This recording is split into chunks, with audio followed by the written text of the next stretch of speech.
Elara stood at the base of the mountain, and the mountain laughed at her. It wasn't a real sound, of course.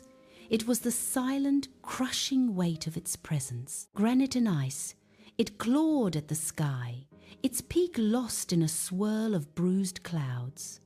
The guidebook in her trembling hand called it a challenging but achievable climb. The guidebook was a liar.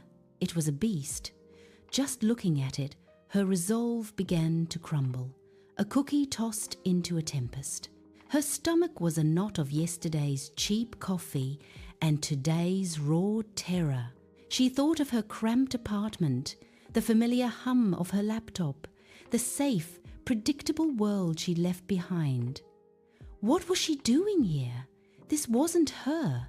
Elara was the girl who got winded climbing the stairs to her fourth-floor walk-up. A year ago, a doctor with kind eyes and a grim prognosis had looked at her after a battery of tests. "Your body is sounding a lot of alarms," he'd said, his voice gentle but firm. "Stress, sedentary lifestyle. We need to make changes, or these alarms are going to become sirens." The word sirens had echoed in her head for days. It wasn't a fear of death exactly, but a fear of a life unlived. A life spent watching from the sidelines.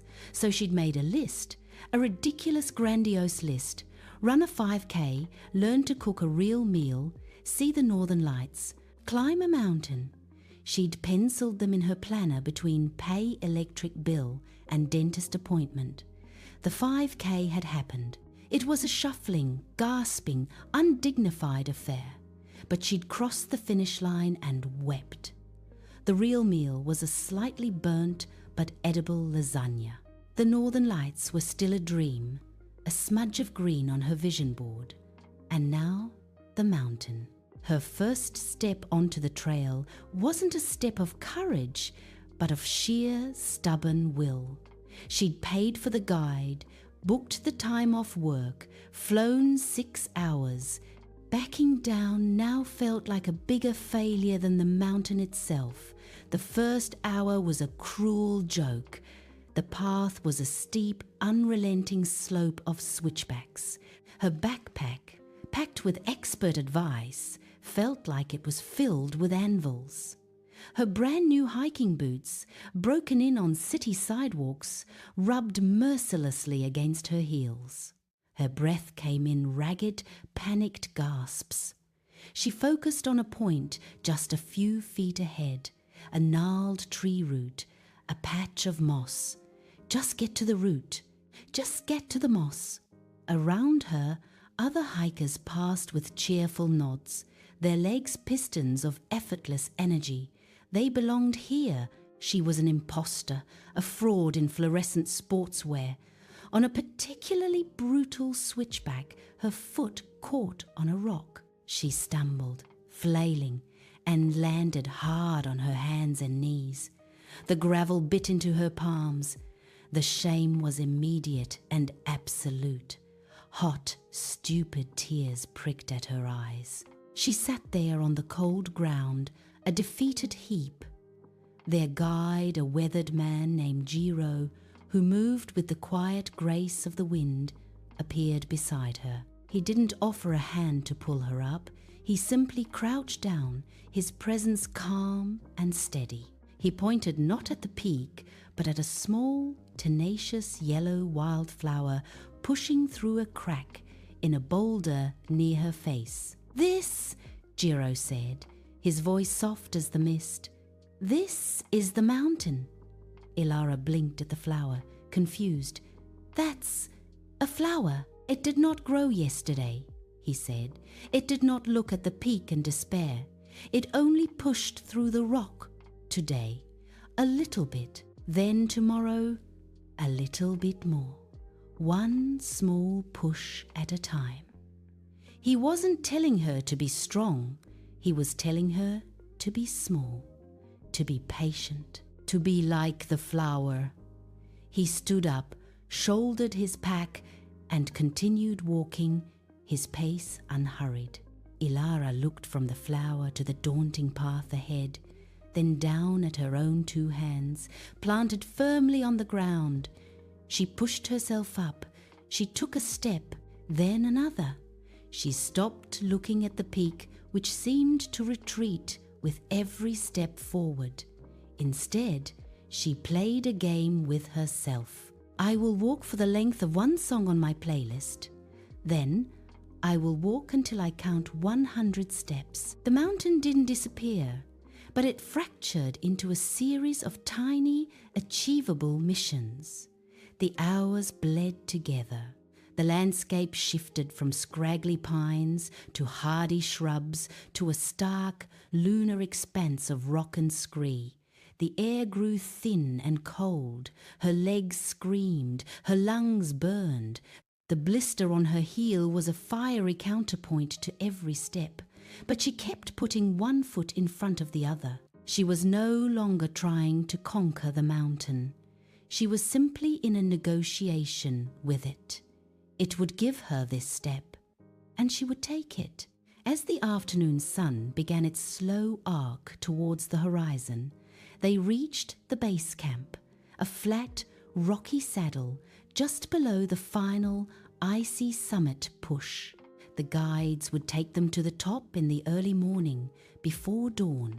That night, huddled in a small tent with the wind keening outside, Ilara felt a profound loneliness. Not the sad kind, but the kind that reminds you of your own smallness in the vast universe. She thought of her old life, the constant buzz of notifications, the pressure to be more, do more, have more. Up here, the mountain didn't care about any of that. It only asked for the next step.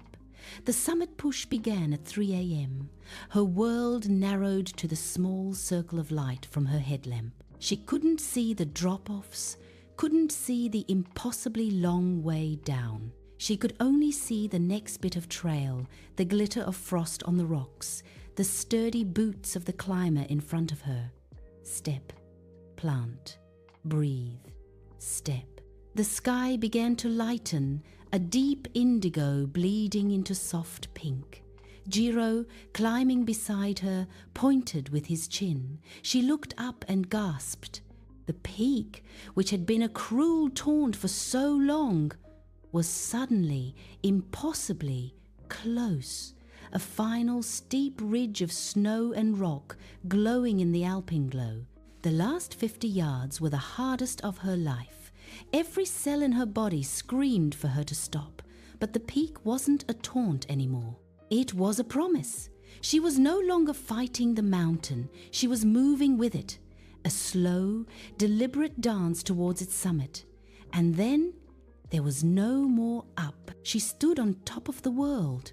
The wind whipped around her, tearing at her clothes, but she barely felt it. Below her, a sea of clouds stretched to the horizon, their fluffy white peaks catching the first rays of the sun. Other, smaller mountains poked through like islands in a frozen ocean.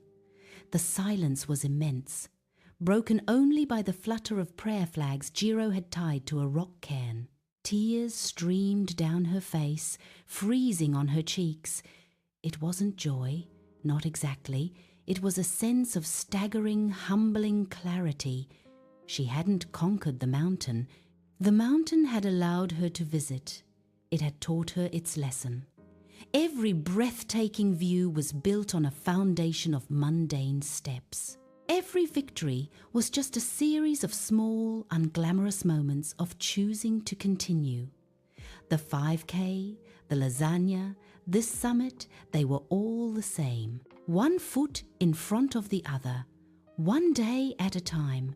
As she stood there, a memory surfaced, not of the doctor's warning, but of the yellow wildflower. She understood now. She was the flower.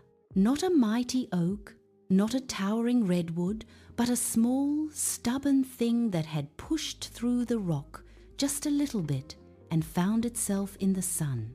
The descent was long and arduous, a different kind of challenge that worked her trembling knees and aching back.